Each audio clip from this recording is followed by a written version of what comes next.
Hi folks, you're with Tacitus today, your pushback channel, and thank you for joining this audio live stream.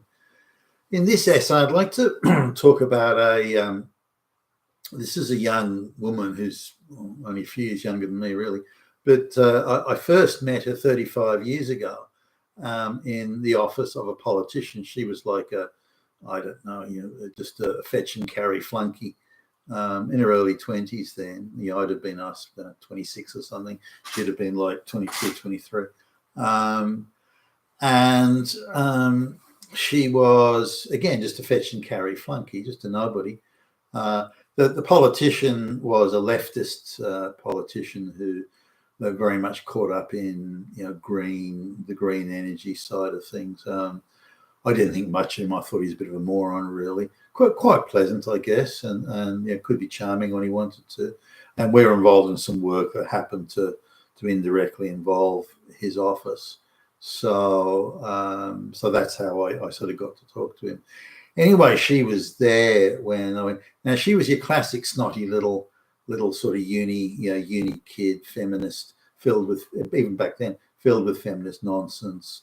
She was the, part of the resistance that was fighting the patriarchy and misogyny and this sort of thing. And she had, like her, she was a professional uni student. I think she'd been at university. She did 2 degrees, like, gender studies and lesbian studies or something like that. So she'd been very much radicalized as much as it was back in the day. So anyway, she was doing this running. I think she worked there 1 or 2 days a week. Anyway, the guy became quite ill, and so he had to step down. So somehow, I don't know how, but he convinced the party hierarchy that she should be given his electoral district, just gifted to her, just handed to her. Didn't have to do anything. It's just that. Now, part of this was the electoral district was redistricted, and it took in a very large university campus that was very heavy in the arts. So, lots of lesbian dance theory, lots of gender studies, lots of very leftist, super leftist type courses. And it took in that university, and there were like a gazillion students there. So it was thought that these students would all vote for some young chick who was screaming, patriarchy and oppression and, fascism and the Hitler is everywhere and all this, which she did. And but anyway, she was gifted the thing, and a few years later, she had to face the voters. But with this university district in there, in the kind of the inner city downtown type thing, she didn't get across the line. She had like get preferences and things from other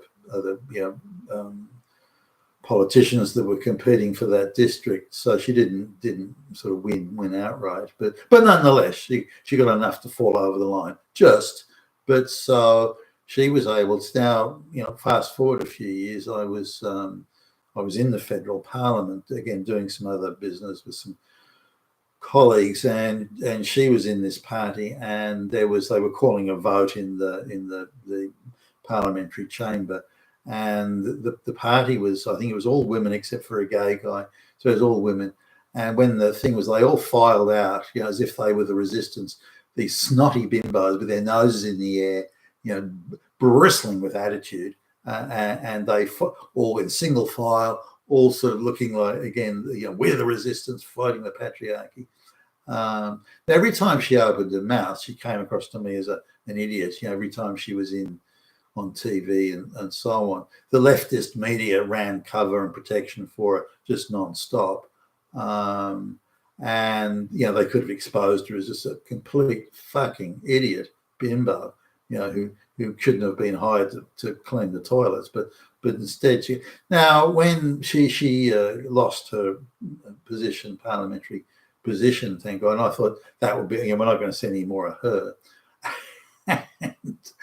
And instead, she was gifted a job with the United Nations as some ambassador for something or other. But this is back in the day, that she was something in the order of 5 to 6 times the average wage. That was sort of the thing, plus all this travel and tax-free this and so allowances on that. So it would have been probably 7 to 8 times the average wage if it was all packaged up.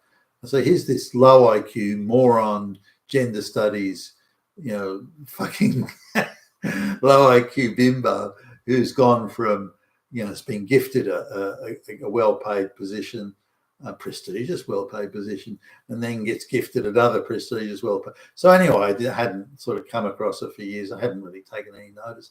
And then I'm looking at the media. This story comes up in my feed. She's been appointed CEO of this quango, again on big bucks. Now this is an interesting one because part of the package with this quango is you get a free waterfront mansion as your house with cooks and maids and servants and cleaners, and you get a chauffeur-driven limousine. The cuisine is you get to entertain, like the wine allowance and the alcohol allowance exceeds the annual wage of a well-paid person. And the foods, there's the French chef and the whole thing. So your laundry and you've got a clothing allowance. On top of that, you get quite a generous salary, which is tax-free. So if you package it up, you're looking at probably 10 times the average wage, if not more. Or it would be more if you add in all the travel and the other bits and pieces. Easily 12 to 15 times the average wage. And you travel around the world first class.